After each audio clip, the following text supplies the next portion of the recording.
Good morning to all my viewers and dear students. I, Dr. Harshvardhana, welcome you in my classroom of sociology. Being an educator, I try my best to give my viewers and to all my students something regarding sociology and social panorama. Before beginning the very important topic of sociology, my mind pinching and thinking about the importance and need of sociology. That is there any need or importance of sociology in present scenario where the science and technology booming rapidly, science and technology booming rapidly, where economic determinants is more important than social relationship. In such circumstances, where science and technology booming rapidly and economic determinants, means to say monetary evidence is more important than social relationship, what happens in society? Can we think about our society for time being? Can we think our family for time being? Can we think about societal relationship for time being? No. My dear friends, very frankly to speak here, that we have no time to save and prosperous the social capital.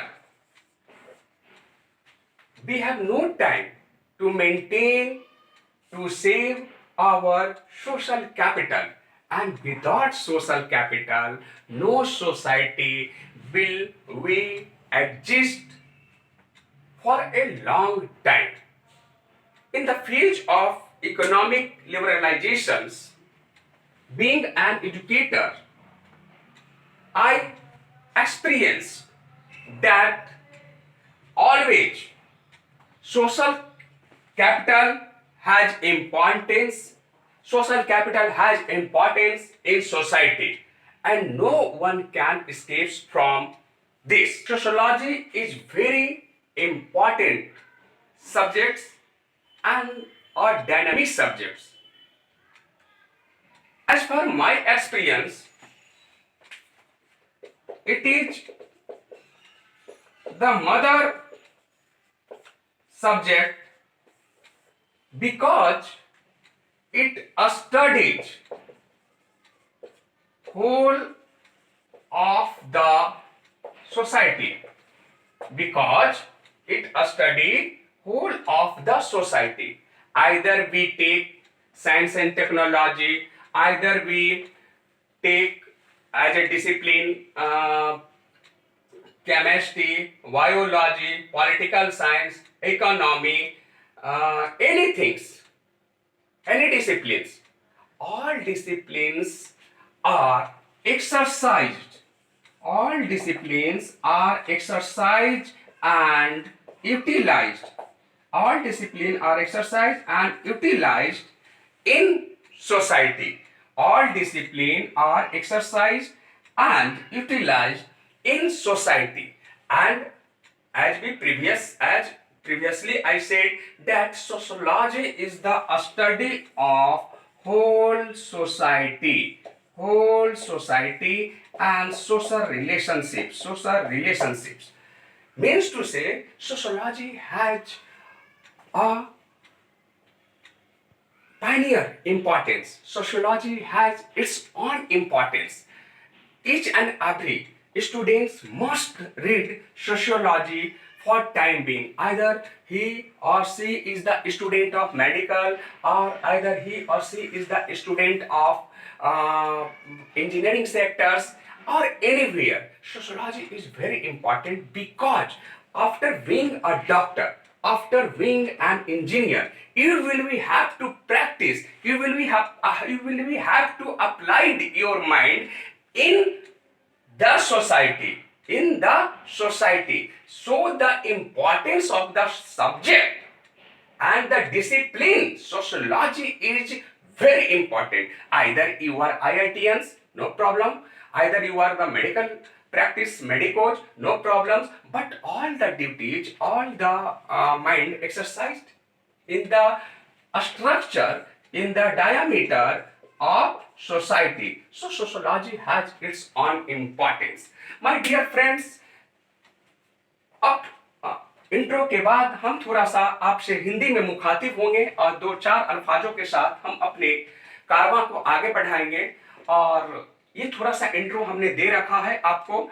अब sociology के बारे में बहुत सारी अवधारणाएं हैं कि sociology का इमर्जेंस कैसे हुआ, क्या सोशोलॉजी एक नया साइंस है या सोशोलॉजी वास्तव में एक पुराना साइंस है जैसे सारे साइंस थे। तो इस पर लेकर भिन्न भिन्न विचारकों के बीच में भिन्न भिन्न तरह के भेद हैं, भिन्न भिन्न तरह के विचार हैं। जितने विचारक हैं उतने उनके मत हैं माय डियर फ्रेंड। तो कहने का मतलब है कि ऐसी बात नहीं है कि सोशोलॉजी एक बहुत ही नया साइंस है।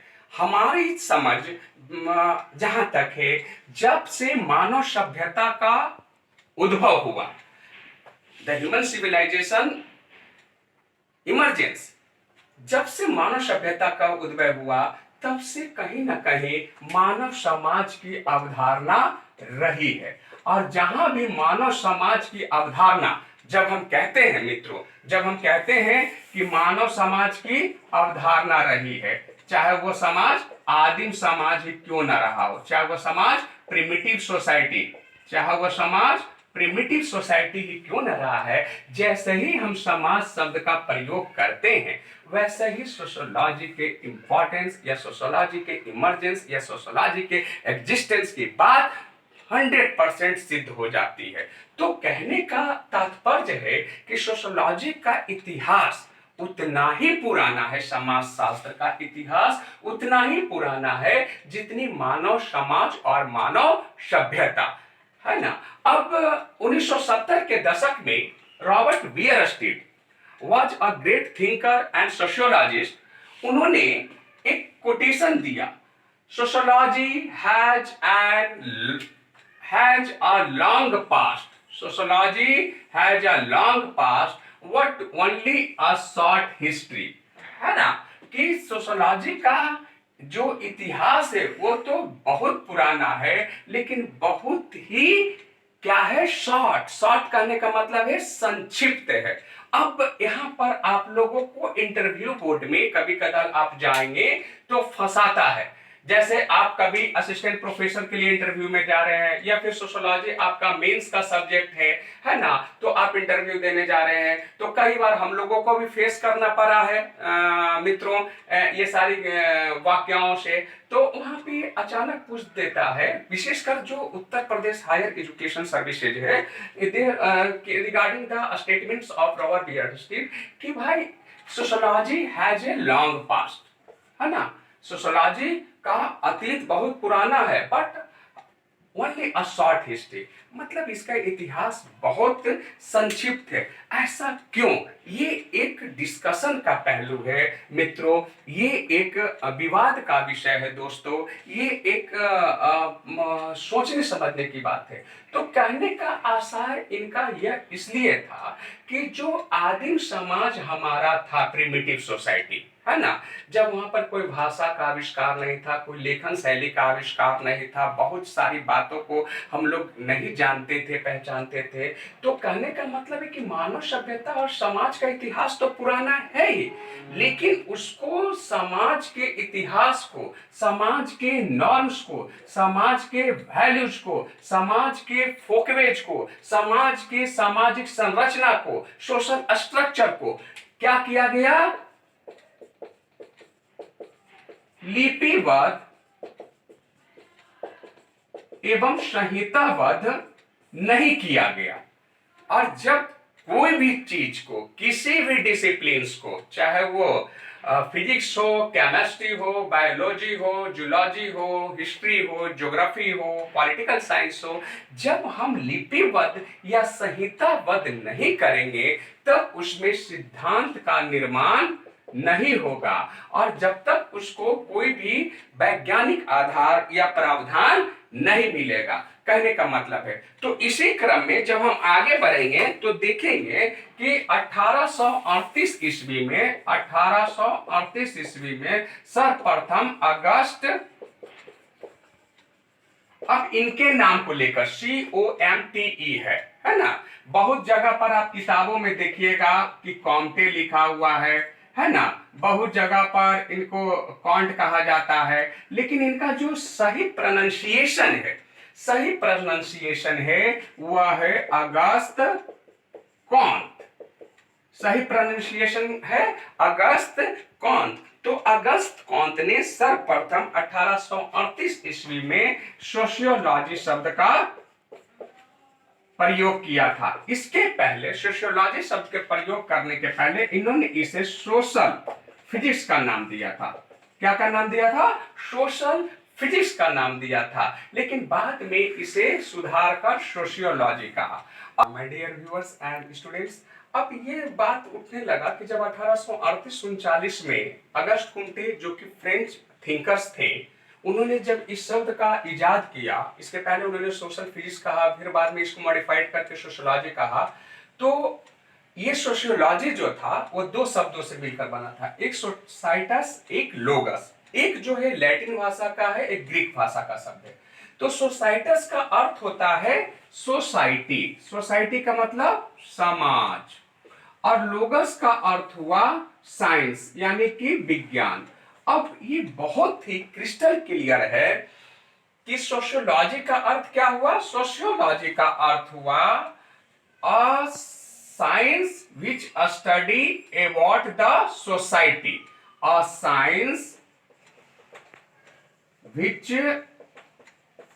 study of society as a whole, a science which study society as a whole, मतलब कि एक ऐसा विज्ञान जो पूरे समाज का अध्ययन करता हो, उसे हम समाज शास्त्र कहेंगे।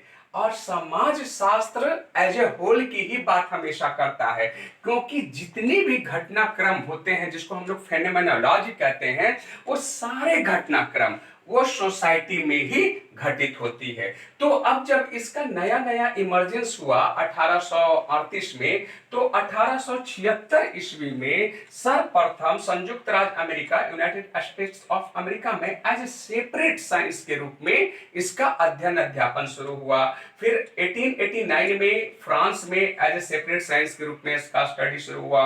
फिर 1907 में यूनाइटेड किंगडम में इसका सेपरेट स्टडी हुआ। और ये जो फेज था 1914-15, दोस्तों थोड़ा सा अगर इतिहास पर दिमाग लगाएंगे और जोड़ देंगे माइंड पर, तो ये वही फेज था जब ब्रिटानिया हुकूमत के जंजीरों में हिंदुस्तान जकड़ा हुआ था और हम गुलाम थे, है ना। अगर थोड़ा सा दिमाग पर स्ट्रेस देंगे तो ये जो फेज था ये फर्स्ट वर्ल्ड वार का फेज था, ये फर्स्ट वर्ल्ड वार का फेज था 1914-15। और इस प्रथम विश्व युद्ध के दरमियान ही सोशियोलॉजी का अध्ययन इंडिया में शुरू होता है। पहले तो ये एक कंबाइंड सब्जेक्ट के रूप में ये एज ए डिसिप्लिन को पढ़ाया जाता है, लेकिन लेटर ऑन जैसे जैसे आगे हम बढ़ते जाते हैं इसको सेपरेट साइंस के रूप में दर्जा मिलते जाता है। यहाँ से हम पीछे की ओर भागते हैं, हम एक बार फिर टाइटैनिक की तरफ मुड़ रहे हैं, जिस टाइटैनिक पर हम चढ़ के अभी तक का सफर पूरा किए थे। थोड़ा सा आप यहाँ से गौर फरमाइएगा, जहां से क्वेश्चंस एराइजेज होते हैं, जहां से पूछा जाता है। अब जैसे टीवी वाटोमोर ने इमर्जेंस ऑफ सोशियोलॉजी को 4 फेज में बांटा। हमने पहले ही बोल दिया है कि जितने विचारक होंगे उन सारे विचारकों का जो मत होता है वह उनकी अपनी पूंजी होती है। तो हो सकता है कि जो एक विचारक का मत हो वो दूसरे विचारकों से डिफर करे। तो यहाँ पर टीवी बॉटोमोर ने सोशियल इमर्जेंस ऑफ सोशियोलॉजी को 4 भागों में बांटा, जिसको कहा फर्स्ट फेज, फिर उसके बाद कहा सेकेंड फेज, फिर उसके बाद कहा third phase and fourth phase. First phase में जो उस समय जो समाज की व्याख्या होती थी, जैसे देखिए जो हमारा प्राचीन समय था, प्राचीन काल था, उस समय आदमी को सोचने समझने की क्षमता कम थी, पहली बात। दूसरी बात, कोई वैज्ञानिक या कोई क्रांति नहीं हो चुकी थी, इसलिए आदमी के विचारों में तार्किकता का अभाव था। वहां पे जितनी बातें होती थी वो फिलोसफिकल एनालिसिस होता था। मतलब कि जो ग्रीक का समाज हो या फिर जो हिंदुस्तान का समाज हो या फिर वो इराक का समाज हो, कहीं का समाज हो, वहां पे लॉजिकल एक्सपेरिमेंट की जगह पे वहां पे क्या होता था मित्रों, वहां पे होता था फिलोसफिकल एनालिसिस। फिलोसफी का मतलब क्या होता है? दर्शन शास्त्र। और मैं ये चीज से इत्तेफाक रख रहा हूं कि दर्शन भी अपने आप में एक विज्ञान है। कुछ विज्ञान के जो कंपोनेंट्स हैं वो कंपोनेंट सोशियोलॉजी पर भी लागू होते हैं, तभी इसे एक सामाजिक विज्ञान की दर्जा दी गई है। दर्शन भी क्या है? एक तरह का विज्ञान ही है, क्योंकि विज्ञान के कुछ कंपोनेंट्स जैसे वैलिडिटी है, रिलायबिलिटी है, ये सबको फुलफिल करता है। लेकिन दर्शन के आधार पर एनालिसिस होता था। और जो ग्रीक की सभ्यता थी या ग्रीक का जो यूनान का समाज था, उसमें 2 बहुत बड़े फिलोसफर हुए जिनको आप लोग सब जानते हैं।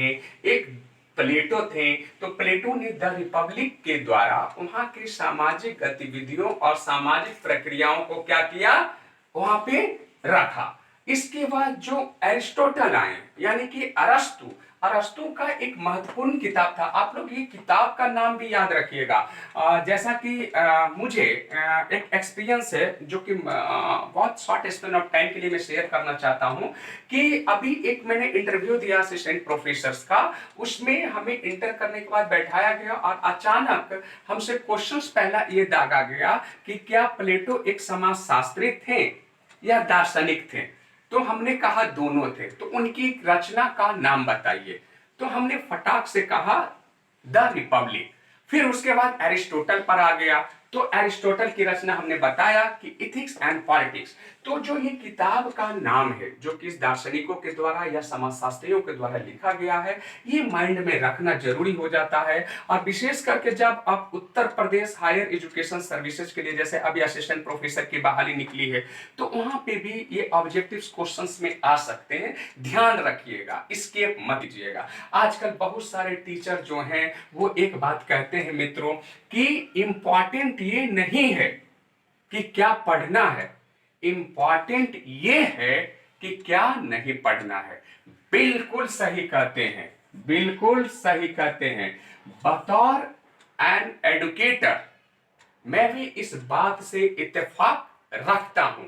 लेकिन एक बात का ध्यान रखिएगा, जो आपका कोर सब्जेक्ट है, जो आपका कोर डिसिप्लिन है, उसमें हमेशा सही के साथ दोस्तों एक शब्द जोड़ दीजिएगा, समग्र। सही के साथ एक शब्द जोड़ दीजिएगा, समग्र। मतलब उसमें इतना ज्यादा आप अध्ययन करके अपने आप को इनरिच कर लीजिए कि कहीं से आपको जब पकड़ा जाए, छेड़ा जाए इंटरव्यू बोर्ड के द्वारा, तो आप मत चलिएगा, क्योंकि एग्जाम है, यहाँ पॉइंट पॉइंट पे भी आपको आउट करने का रास्ता निकाला जाता है। स्क्रीनिंग टेस्ट होता है, निकालिए, ये नहीं होता है कि बुलाइए। ठीक ना? Let it go, come to the point my dear friend.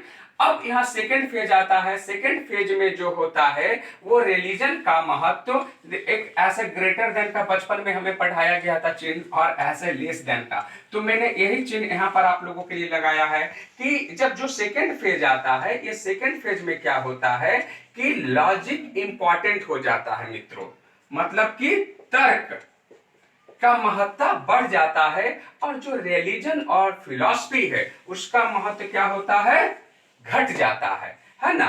और जब घट जाएगा इसका महत्व तो निश्चित है कि मनुष्य में साइंटिफिक पॉइंट ऑफ व्यू का, यानी कि वैज्ञानिक विचारधारा का, तार्किक विचारधारा का प्रचार और प्रसार होगा। तार्किक विचारधारा का प्रचार और प्रसार होगा। इसके बाद जो थर्ड फेज आता है बहुत इंपॉर्टेंट है। ये थर्ड फेज में हॉब्स, लॉक, रूसो, है ना, ये एक किताब लिखते हैं कि जो बहुत इंपॉर्टेंट किताब है। हमेशा जब हम लोग पीटी देते थे सोशियोलॉजी से, तो हमेशा ये क्वेश्चन चाहे जेपीएससी हो, बीपीएससी हो, यूपीएससी का प्री हो, आप तो खैर प्री का बात ही हट गया, ऑप्शनल पेपर का, हमेशा पूछता था कि सामाजिक संविदा का सिद्धांत किसने दिया।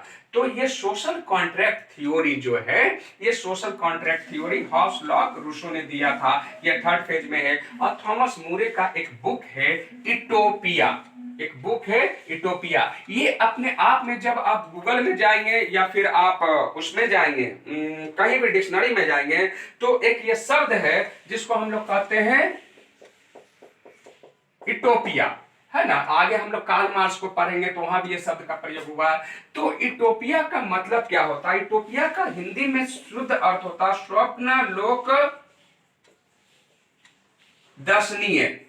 स्वप्न लोक दर्शनीय मतलब कि एक आदर्श, एक आइडियल, एक आदर्श समाज की परिकल्पना। एक आइडियल, एक आदर्श समाज की क्या करता है? वो परिकल्पना करता है। और जो फोर्थ फेज होता है, इस फोर्थ फेज को टीबी बॉटोमर कहते हैं। It is the formative phase और फॉर्मेटिव फेज ऑफ सोशियोलॉजी। तो ये फॉर्मेटिव फेज कहलाता है, फॉर्मेटिव पीरियड कहलाता है। यहाँ पर आधुनिक समाज शास्त्र का निर्माण कार्य शुरू हो जाता है और यहाँ से समाज शास्त्र अपनी गतिविधियों को अपनाना, बनाना और क्रियान्वित करना शुरू कर देता है। इन दैट केस अगर हम इसको इंडियन सब कॉन्टिनेंट, इंडियन डायस्पोरा में देखें तो क्या सोशियोलॉजी का कोई इंपॉर्टेंस था? क्या ये जो हमारा जो सोशियोलॉजी है माय डियर फ्रेंड्स, ये एक तरह से इंपोर्टेड माल है, ये एक्सपोर्टेड नहीं है। सोशियोलॉजी एक तरह से इंपोर्टेड माल है। इंपोर्टेड मतलब आयात किया गया है। और ये कहां से आयात हुआ है? फ्रांस में जन्म लिया, अमेरिका वगैरह में खूब डेवलप किया और वहां से आयात किया गया है। लेकिन क्या अगर हिंदुस्तान की बात आती है, अपने देश की बात आती है, तो क्या कहीं कोई सामाजिक संरचना का कोई अवधारणा या स्ट्रक्चर प्राचीन भारत में देखने को मिलता है?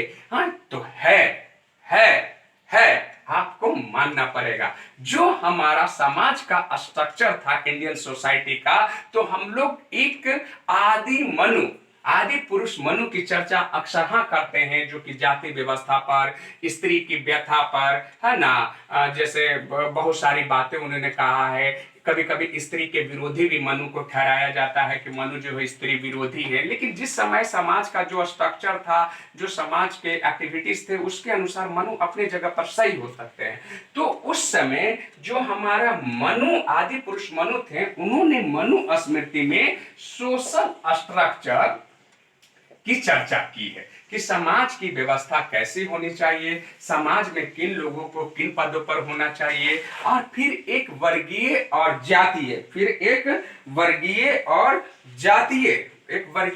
जातीय यहाँ पर डिवीजन को स्थापित करते हैं। इसी तरह से कलहन इतिहास के ही पात्र हैं। और आई थिंक कि वो जो मेरा नाम है हर्षवर्धन, उसी के पीरियड में वो कवि भी रहे हैं, राज कवि भी रहे हैं, जिनका राज तरंगिणी और कई सारा वो था, उपन्यास था, कहानी था। तो कलहन की राज तरंगिणी में, और जो सबसे बड़े हमारे गुरु ब्रह्मा, गुरु विष्णु, गुरु महेश्वरा की बात करते हैं, चाणक्य, कौटिल्य, विष्णुगुप्त, इनका 3 नाम था, है ना। तो उनके अर्थशास्त्र में भी इंडियन सोसाइटी के स्ट्रक्चर और इंडियन सोसाइटी की संरचना के बारे में चर्चा की गई है, बात की गई है। अब इन बिंदुओं को हम समेटते हुए रखेंगे तो भारत की सामाजिक संरचना और भारत की सामाजिक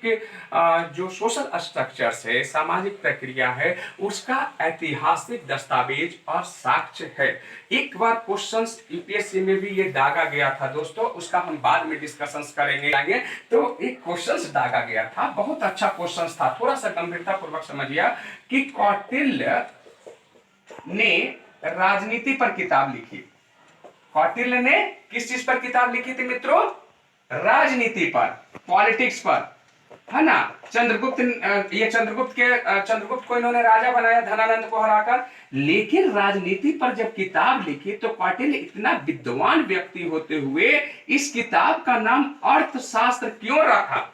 ये एक बहुत ही संजीदा सवाल है और ये क्वेश्चंस ढूंढने का है। आप लोग भी ढूंढना, कभी हमारा जो यूट्यूब पर वीडियो जा रहा है उस पर बोलना कि सर इस कारण से रखा है ना। तो राजनीति पर पूरी किताब केंद्रित है, सोशल स्ट्रक्चर पर, पॉलिटिकल स्ट्रक्चर पर केंद्रित है ये किताब, लेकिन उसका नाम रखा गया अर्थशास्त्र। उसका नाम क्या रखा गया? अर्थशास्त्र। तो क्यों रखा गया? तो बताएंगे, निश्चित तौर पर आपको बताएंगे कि ये सारी बातों को क्यों रखा गया। अब हम थोड़ा सा समाजशास्त्र के उद्भव में कुछ सहायक कारकों की चर्चा कर लेते हैं। अब हम लोग समाजशास्त्र के उद्भव के, इमर्जेंस के कारण को जानेंगे। उस समय हम लोगों ने स्टेजेस को जाना, अब हम लोग जानेंगे कि समाजशास्त्र के उद्भव के कौन कौन से कारण थे, कारण क्या थे इसके उद्भव के। तो सबसे पहले हम लोग देखेंगे कि वाणिज्यिक क्रांति आती है। वाणिज्यिक क्रांति कहने का मतलब है कमर्शियल रिवॉल्यूशन, और इसका जो फेज रहता है वो 1450 से 1800 ईस्वी तक रहता है। अब वाणिज्यिक क्रांति में होता क्या है? वाणिज्यिक क्रांति में होता है कि हम लोगों ने पहले भी देखा है कि व्यापारिक गतिविधियों के द्वारा क्या किया जाता था? प्रशासनिक महकमे को अपने कब्जे में लिया जाता था, चाहे वो ईस्ट इंडिया कंपनी करे, चाहे वो कोई भी कंपनी करे। तो सबसे बड़ा जो चीज होगा वाणिज्यिक क्रांति का, वो economic scenario of any society has changed. किसी भी समाज के सामाजिक संरचना के अंतर्गत जो आर्थिक संरचना होती है वो पूरी तरह से बदल जाएगी। अब जब किसी भी समाज का इकोनॉमिक डिटर्मिनेंट्स यानी कि आर्थिक संरचना बदलेगा, आर्थिक बदलाव होगा, तो यकीन मानो वहां पे सामाजिक संरचना अपने आप बदल जाएगी। क्योंकि हर एक संरचना, चाहे वो सामाजिक संरचना हो, आर्थिक संरचना हो, राजनीतिक संरचना हो, बौद्धिक संरचना हो, सोसाइटी का हर एक संरचना एक दूसरे से क्या होता है? इंटेंगल होता है, एक दूसरे से जुड़ा होता है। एक में परिवर्तन दूसरे के लिए परिवर्तन का परिचायक बनेगा। तो ये जब आर्थिक बदलाव आएगा तो सामाजिक संरचना अपने आप बदल जाएगा। और जब आर्थिक बदलाव आता है तो यहाँ पर बैंकर हैं, जहाज मालिक हैं, कई सारे क्लास का उद्भव होता है। और इसी समय कहा गया है कि मिडिल क्लास का इमर्जेंस यूरोप में हो जाता है। किसका इमर्जेंस हो जाता है? मिडिल क्लास का इमर्जेंस हो जाता है, मध्य वर्ग का इमर्जेंस हो जाता है। मध्य वर्ग पर एक अच्छी किताब भी है पवन कुमार वर्मा का, जो कि इंडियन फॉरेन सर्विसेज से थे, अभी भूटान में राजदूत रहे हैं, कुछ दिन पहले वो किसी राजनीतिक गलियारे में रहे हैं। तो उन्होंने किताब लिखी थी the great Indian middle class, आप लोग उसको भी पढ़ना, है ना। नॉलेज कहीं से भी हो, किसी भी रूप में हो, उसको गेन करने की चेष्टा और सतत प्रयास बना रहना चाहिए। खैर, मिडिल क्लास इमरजेंस होता है। फिर उसके बाद धर्म का क्या महत्व कम जाएगा। जब पैसे की बात होगी तो रिलीजन का महत्व घट जाएगा, संबंध का महत्व घट जाएगा। इसके बाद वैज्ञानिक क्रांति होती है। वैज्ञानिक क्रांति जब यूरोप में होती है तो कई सारे विषयों का जन्म होता है, जैसे फिजिक्स में थ्योरी का जन्म होता है, केमिस्ट्री में होता है, बायोलॉजी जिसको हम लोग कहते हैं जीव विज्ञान, है ना, ये जीव का विज्ञान है, जंतु का विज्ञान है, एस्ट्रोनॉमी खगोल विज्ञान, है ना, साइंस एंड टेक्नोलॉजी, ये सबका जब डेवलपमेंट होने लगता है तो समाज में जो धार्मिक रूढ़िवादिता थी वो क्या होती है? खत्म होने लगेगी। और सबसे बड़ी बात, जो यूरोप का सोसाइटी था, वो यूरोप का सोसाइटी कैसा था? फ्यूडलिस्टिक सोसाइटी था, यानी सामंतवादी व्यवस्था पर आधारित समाज था। जैसे कि पहले हिंदुस्तान में जमींदारी प्रथा थी, है ना, तो उसी तरह से सामंतवाद का खात्मा हो जाता है। और जहां जहां सामंतवाद को खतरा महसूस हुआ है वहां वहां सत्ता को चुनौती मिली है, क्योंकि यही सामंतवादी शक्तियां सत्ता को मजबूत बनाती है, यही व्यापारी घराना जो है सत्ता को मजबूत बनाती है। बाद में हमसे आप जुड़े रहिएगा हमारे चैनल यूट्यूब के द्वारा और कई मसलों के द्वारा, तो हम बहुत सारी बातों पर चर्चा और परिचर्चा करेंगे। थोड़ा सा विषय से विषयांतर होते हैं फॉर टाइम बीइंग के लिए कि सी डब्ल्यू राइट मिल ने भी ये बातें कही थी कि हमेशा जहां भी सरकार होती है वहां के पूंजीपति, वहां की फौज और वहां के मतलब कि व्यापारी घराना और वहां का जो सामंत है या साहूकार टाइप के लोग होते हैं, इनमें एक नेक्सस होता है। नेक्सस एक अंग्रेजी का वर्ड है, नेक्सस का मतलब होता है नापाक गठबंधन।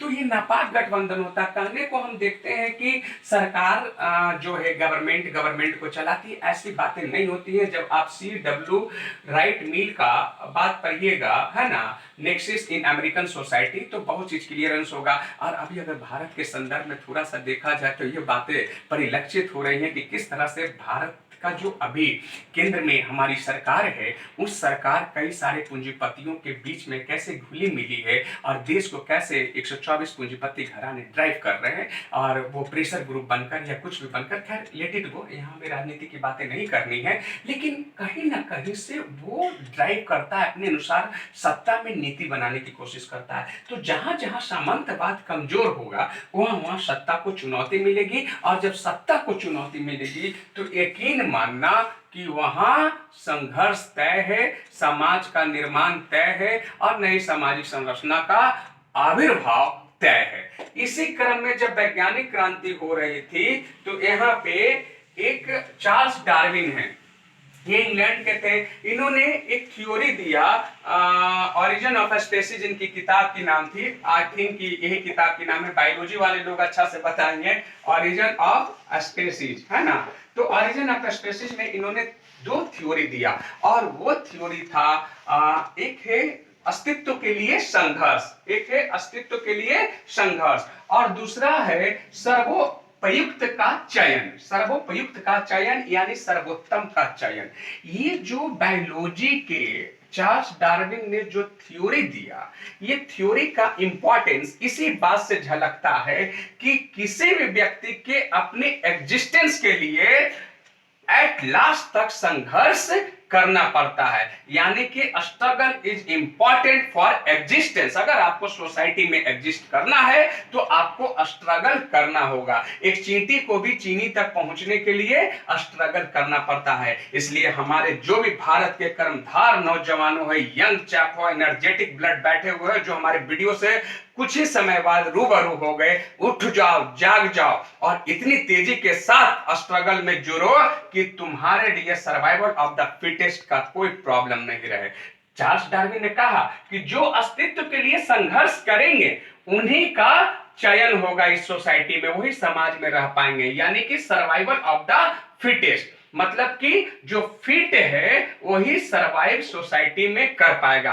आज देश का हालात दोस्तों बहुत खराब है, बेरोजगारी है, तरह तरह का वाद है, क्षेत्रवाद है, उप क्षेत्रीयतावाद है, उपराष्ट्रीयतावाद है, बहुत सारी बातें। और सबसे बड़ी बात जो है भगवान शिव के गले में भी उतना विष नहीं होगा जितना आज विष बेरोजगारी के रूप में सोसाइटी में फैला हुआ है। तो हमें अपने लिए और अपने सोसाइटी के लिए सबसे पहले तो हमको एग्जिस्टेंस के लिए स्ट्रगल करने पर जोर देना चाहिए।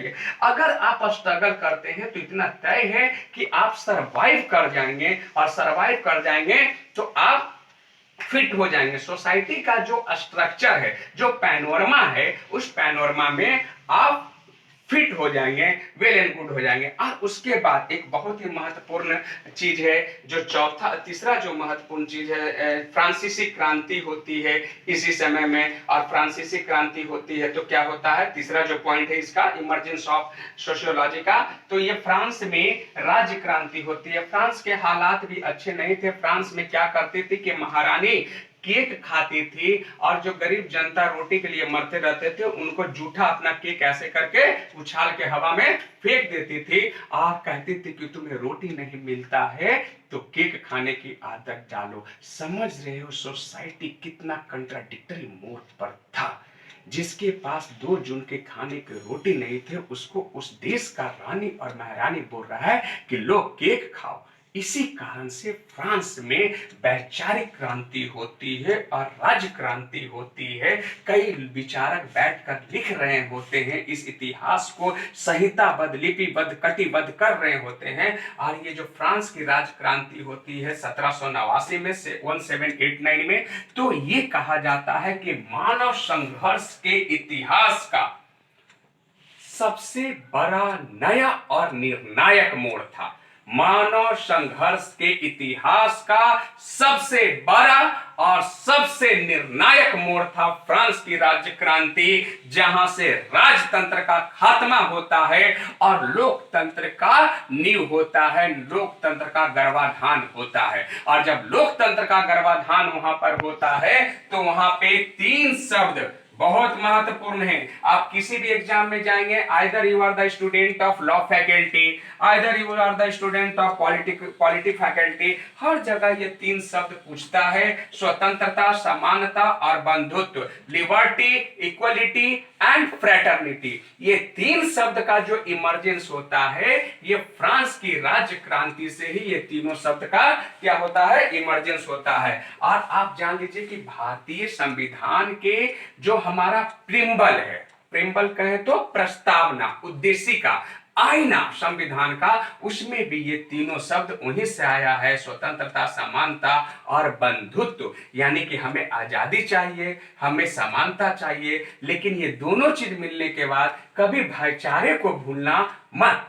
संविधान यहाँ पे युक्ति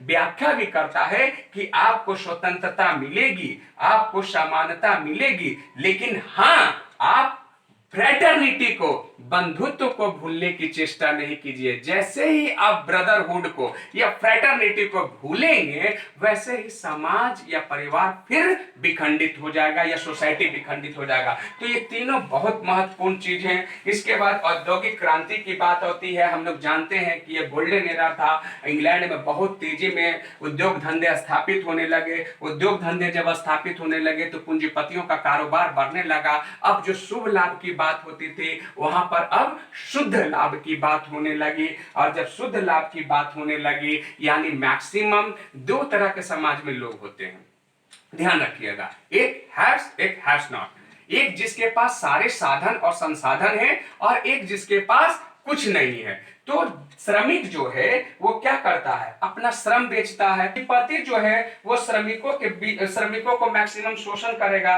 पूंजीपति और श्रमिकों के बीच जो संबंध होता है वो यहाँ पर प्रभावित होगा। प्रभावित क्यों होगा? क्योंकि पूंजीपति मैक्सिमम लाभ कमाना चाहेंगे और श्रमिकों को उसमें से पैसा नहीं देंगे, और श्रमिक जितना मेहनत करेगा उसके एवज में उतनी भुगतान उसको नहीं होगी।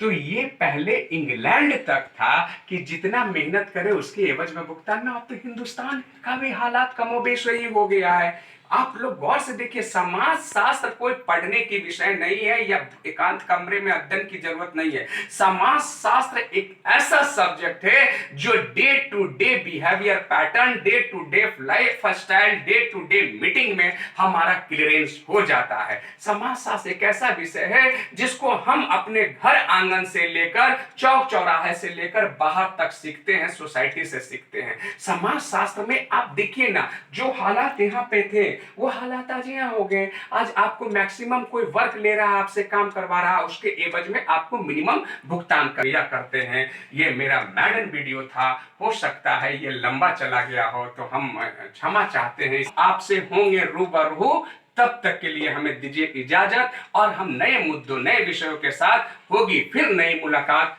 तब तक के लिए आपको बहुत बहुत शुक्रिया और धन्यवाद।